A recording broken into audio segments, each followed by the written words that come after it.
Good afternoon, and thank you for having me.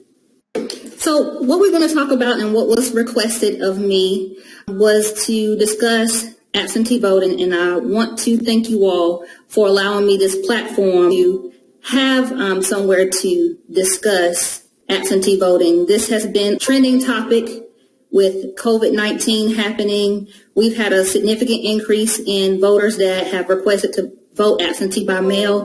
We're very excited about being able to provide this opportunity to discuss some ideas surrounding absentee voting. And so I hope that I'm able to answer some questions for you all during this time, and then I'll be open to questions that you all may have after I do our presentation. So the things that we're going to discuss: how to request an absentee ballot, how to verify the status of your absentee ballot, how to return your absentee ballot, and also how to vote in person if you change your mind about voting absentee by mail. Also, and I'm going to provide you some key dates for the November general election. So our first question: how to vote absentee by mail. 180 days prior to an election, you can go ahead and submit your request to vote absentee by mail. As long as it has the identifying information, you can submit a handwritten request to us, as long as it has your name, your address, the election in which you would like to request your absentee by mail, and your signature. That is considered a request. Any additional information we need for you, we will contact you directly, but as long as the request has that information on there, we can process your request. So let's talk about the ways that we can request an absentee ballot. You can make your request by mail. You can also make it in person. You can also send us a request via email. We also still receive faxes, so you can still fax us your absentee request. One of the things that we are super excited about, as provided by the Secretary of State's office, is a new absentee online portal, and I'm going to share some screenshots on this new online portal. So this is what the absentee portal looks like. From my experience playing around with this absentee portal, I highly recommend that you use Google Chrome versus Internet Explorer. It seems to work better with Google Chrome from my experience. But this is the first page. This is already live, so you can now use this to request your absentee ballot by mail for the November general election. And this is just showing you a screenshot of what the front page looks like. Once you get to this screen, and the website is in a later slide, once you get to this screen, you just hit request absentee ballot. Once you hit that button, you'll go to a screen that looks like this, where you'll be required to enter in your information. That is your name, first name, last name, as well as your date of birth, which is required information. Also, it's going to ask you for your Georgia State issue ID or driver's license. If you do not have your driver's license number at the time that you're requesting it, it's going to allow you to go through the application process, but you're going to have to print the application and submit it. You will not be able to submit it via online through the portal. And also, you'll definitely need to select your county. For example, if you are a registered voter in Clayton County, then you'll select Clayton County on the drop box. Once you hit continue, this is the next screen that you will see. To complete your request, you'll select your address, whether it's the permanent address, or if you have a different mailing address, or if you have a temporary out-of-county or out-of-state address in which you would like to receive your ballot. This second line where it says typo ballot, because this is a November general election, you do not have to provide a party preference. Also, just in case something you have questions, or the county elections office has questions about your application, please provide a good phone number for us, as well as an email address. That email address is very important, because I'm going to show you why in a couple of more slides. Also, if you're 65 years or older or in the military overseas, you can sign up to request ballots as a rollover voter, and you'll continue to receive your ballots. Also, at the bottom, you have to swear or affirm that information contained is true and accurate. So please make sure that you take those steps. So once you hit the submit button, you'll automatically receive a confirmation saying that your absentee ballot request was submitted successfully. Also, to give you an opportunity to download a PDF version of your confirmation, and I'll show you that in the next slide. But when I was talking about the email address, this is why the email address is important. So once you hit the submit button, it automatically sends you an email telling you that your request has been received. So that is your confirmation that your ballot request has been submitted. And on the next slide, this is what the confirmation actually looks like. It gives you a timestamp of the date and the time and the election in which you have actually received for this ballot. It'll provide your name, your status, the address in which your ballot is going to be mailed, the type of ballot that you requested, your contact information, and your email address that was added to your absentee request as well. So you'll receive this. This is the PDF that I was just discussing with you all. So this is the website that you can use in order to make your absentee ballot request. The next question, how do we verify the status of your absentee ballot? Well, the way you verify the status of your absentee ballot is to go to the Georgia My Voters page. And the address is provided in this slide. And this is a screenshot that shows you what the front page of the My Voter page displays. And I would also like to point out the cool thing about the My Voter page is that you can check your voter registration status. You can also identify where you're going to vote on election day. You can pull your sample ballots. You can also pull who are your elected officials. You can also check if you decide that you want to vote during early voting. You can also do that as well. In addition to that, should you have to request or have to vote a provisional ballot, you can also get your provisional ballot status here as well. In addition to everything I said, you can also get your absentee ballot status through your My Voter page. And it's really simple to use. All you put in is your first initial, last name, again, your county, and your date of birth. Once you do that, it will open up your voter registration information and provide you everything that I just discussed. So it's a really good tool that's available to you all 24 hours a day, access. And of course, you can still call our office to get this information as well in order to receive updates on your absentee ballot and other statuses regarding your voter registration. So, hot topics. How do I return my absentee ballot? You can do it several different ways. And so these options are available to you. You can definitely submit your ballot by mail. Typically, postage, which is required, is about 50 cents per ballot. Now, there are some other counties that may have multiple ballots, such as maybe Gwinnett County, where the cost may be a little bit more, but typically it runs about 50 cents for postage. You can also directly bring your absentee ballot into your local county elections office, delivered. You can also go to your local county elections office.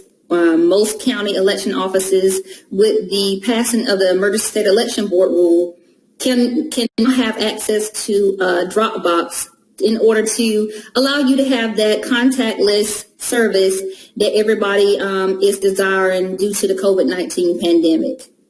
Also, just make sure that you check with your local county elections offices. The local county election office, we do advertise as required by State Election Board rule, where we have to put the address in which our drop boxes are going to be located. Currently in Clayton County, we have one, and that was at our main office. However, moving into November, we're going to install 4 additional boxes, and right now we're going to have one in each commission district, and they're going to be at the recreation centers. And so it just depends on the county. So just make sure that depending on the county in which you reside, make sure you check with your local county elections office to find out where those absentee drop boxes are. Your absentee ballot, do not drop your application off in there.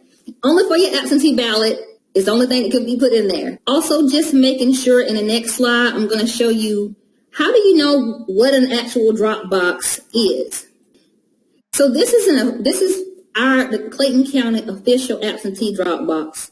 One of the requirements for the absentee drop box is definitely that it needs to have your county name on it. Also that it says an official absentee ballot drop box. And also, if you can see the screen, you'll see in the top corner, you'll see that there's a camera up there, which is also a requirement for all county elections offices to have a camera installed to monitor the drop box. So you want to look for the drop box that says official absentee drop box, and it has your local county office listed on it. And you also want to look to see if you can find that camera to make sure that drop box is being monitored. Some other things that you need to definitely look for on that drop box. This is just a close-up showing you that it says official absentee drop box from Clayton County. Also, that notice is required to be posted on it. And so you want to look for these items on your drop box before you put your ballot into the drop box to ensure that it's an actual Clayton County or a local county elections office official absentee drop box. If you have any questions about it, please do not put your ballot in there until you can confirm that it's an actual county local drop box, official absentee drop box. So I just wanted to provide you that information so you can look for some certain items to be presented on these drop boxes to make you feel a little bit safer about putting your ballot into a drop box. So make sure you look for the camera, and it's an official absentee drop box, and also look for this signage that's on there. So this is something that came up the primary election when we were receiving lots of requests for absentee by mail, and then voters decided that they no longer wanted to vote absentee by mail. They felt a lot more comfortable coming out of the house and voting either in person during our early time or on election day. So I want to discuss this process with you. So if you do request an absentee ballot by mail, we are encouraging you to vote that ballot and send it back in. However, you still have the option to come and vote in person. However, there are going to be some additional steps in which you're going to have to take in order to cast a ballot in person. And so it's going to take you a little bit longer. It's not going to be where you come directly in and be able to cast a ballot and walk out, that you have not cast that absentee ballot by mail first. And one of the first things that's going to be done is once you check in and it's identified that you've received an absentee ballot, either you have to surrender that ballot in person, or you're going to have to complete what's called an absentee ballot affidavit. And so this is a sample of the one in Clayton County that has to be completed. And as you can see, it's a little bit lengthy, but we have to have this information in order to start the process, and you have to sign it, indicating that either you lost your ballot or you no longer wish to vote absentee by mail, or you're surrendering that ballot. And once that is done, then the manager is going to have to contact the elections office, talk to someone in the elections office, because then we have to verify that that ballot has not been received in our office. Because according to the state Georgia election code, once that ballot hits our office, it is deemed as cast. Therefore, you cannot cast another ballot in person, whether it's early voting or on election day. So just understand that if you do request an absentee ballot by mail, and you decide that you change your mind about voting absentee by mail, there are going to be some extra steps in order for you to cast that ballot, and we're going to have to go through our verification process to ensure that that ballot has not been received back into our office. So if you do decide this option, make sure you pack a little bit of extra patience, because there are going to be some extra steps to not only protect you, but to protect our office and to ensure that we're doing our safe checks in order to make sure that multiple ballots are not being cast by one person. Here are some of the key dates for the November general election. One is that we will start mailing out ballots on September 15th. October 5th is the voter registration deadline for the November general. We start early voting, or advanced voting starts on October 12th. Because there are federal and state candidates on the ballot, we are required by law to have a Saturday voting day between the hours of 9 and 4. There are some counties that have extended their hours to maybe 8 to 5. Make sure that you check with your local county elections office to see what those hours are. 9 to 4. In Clayton County and some of the surrounding counties usually have a Sunday voting day. The Clayton County Board of Elections decided to create a policy in which requires us to have a Sunday voting day between the hours of 12 and 5 if there are federal and state candidates on the ballot. And so for the November general, we do have a Sunday voting day from 12 to 5. And there are some other counties that may have Sunday voting dates, and I just recommend that you check with those counties to see if they have a Sunday voting date as well. Also, the last day to request an absentee ballot by mail or vote in person prior to Election Day is October 30th.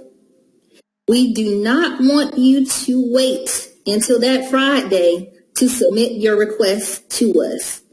Reason being, we can't guarantee you that that ballot's going to get there by Tuesday.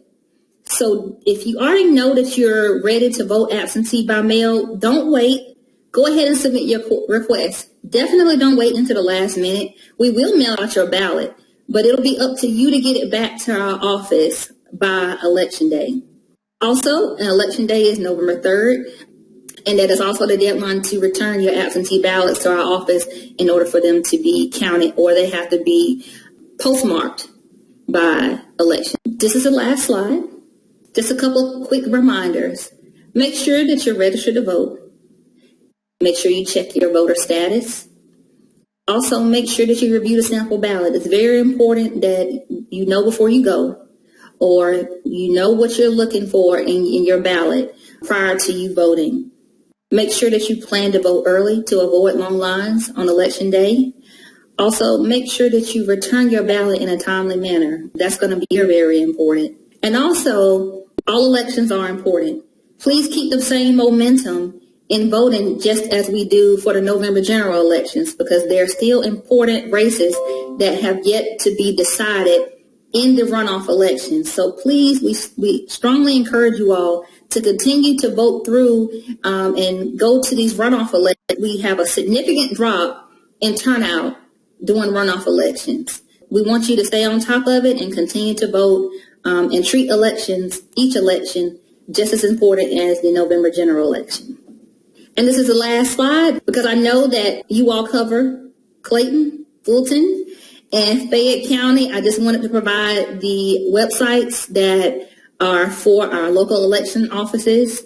So I encourage you to please, use these. If you have questions about your county elections office, we do provide a lot of information on our websites, up-to-date information on our websites about sample ballots, how to access polling location information, and direct links to the Secretary of State My Voter page. Thank you so much, Ms. Dozier, for that empowering presentation on the absentee voting process and its importance.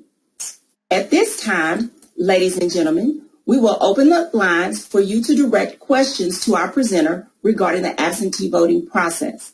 Remember, to ask the presenter a question, we need you to click on the question mark located at the top of your screen and type in your question.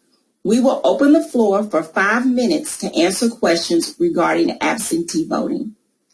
I will now ask Sora Alicia McCord Estes to share the first question.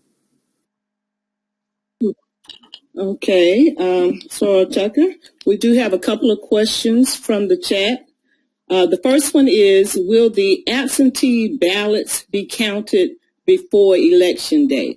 Yes, so there was a state election board rule that was passed that will allow us to start counting absentee ballots prior to Election Day, and we're not conducting any tabulation or producing any election results. We're just running the ballots through in order to be prepared to produce election results on election night. There's also a question here about use of the State Farm Arena. I know that you are representing Clayton County, but are you aware or not the State Farm Arena will be used, that Fulton County residents can use the State Farm Arena to vote there? So as I understand, the State Farm Arena is going to be used for November. I'm actually a Fulton County voter, and during the primary election, I did vote at the State Farm Arena. It was an amazing experience. They had shuttle service. I was escorted through the building. It was a great experience. And then I received a unique, one of a kind, I voted sticker. It was a great experience. And so I think from everything that I understand that they're going to use that as an early voting location for the November general election as well. Okay. Will the voters have to make sure that their ballots match, or how will the voters be able to match their ballot signatures against their signatures? Yes, so as a part of the Georgia Election Code, we do have a process in which we verify the signature. We compare the voter registration application to the absentee ballot application to the absentee ballot envelope, the signature on the envelope. Should there need to be, if there are any questions regarding the signature, then we send out in a letter for a voter to cure their ballot. Mm-hmm. Okay, thank you. We have one participant who's asking the question. They said they have never voted absentee, and they thought that you had to be out of state. How does that, is that a correct assumption? Or can you tell us a little bit about how they would go about voting absentee if they're from out of state? Well, one of the amazing things about Georgia is you do not have to provide a reason to vote absentee by mail. And so if a voter is interested in voting absentee by mail, he's complete either submit a request or go on the online portal and submit an application or request that way. And then you'll put your mailing address, whether it's out of state or out of county, in that absentee portal or on your application, and then the ballot will be mailed to that address. Okay. All right. One other question. If you bring the absentee ballot with you to the polls and surrender it at that time, will you still have to sign an affidavit? No, if you surrender that ballot, you do not have to sign the affidavit. How will voters know where to find the drop boxes for each of the counties? At this time, I strongly recommend that you go to the local county elections offices website, and we're required by law to advertise where we have the drop box and their locations. But I understand that the Secretary of State is also compiling all of our Dropbox locations, and they'll have this information available on the website as well. But I always encourage people to go directly to the local county elections office because they're the ones that's going to have the best information for your local county elections. Okay, and again, this is regarding mailing in ballots. Do they have to be submitted within a certain be counted? Yes, so the ballots are required to be in our office on or before election day. So the date they have to be postmarked by election day. In our office are postmarked by election day. So we don't want you to wait to the last minute to get the ballot to us. Okay. What procedures are in place to prevent backlog or busy signals when the poll manager calls the election office to verify that the voter has not cast his absentee ballot?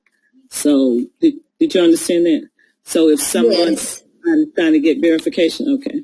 Mm-hmm. Yes, so the poll workers have a dedicated line, get information about polling sites. We have over 500 lines on election day, and we have a call center also where we have staff that are answering questions for poll workers and for our voters. Mm-hmm. Dora Tucker, I believe those are all the questions we have right now. Thank you, Sarah McCord Estes, for those questions. Miss Shauna Dozier, thank you so much for spending time with us this evening to share such critical information. You are indeed, as always, I've known you for a little while, but you are always a wealth of knowledge. So thank you for spending time with us this evening and sharing such important information for such a time as this. Thank you.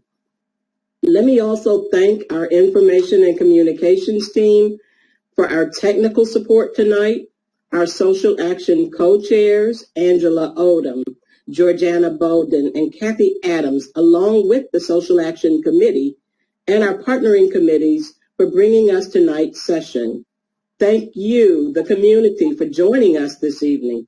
It is my hope that you have received information that you consider beneficial as we all prepare for this upcoming election. Thank you, ladies and gentlemen, for attending tonight.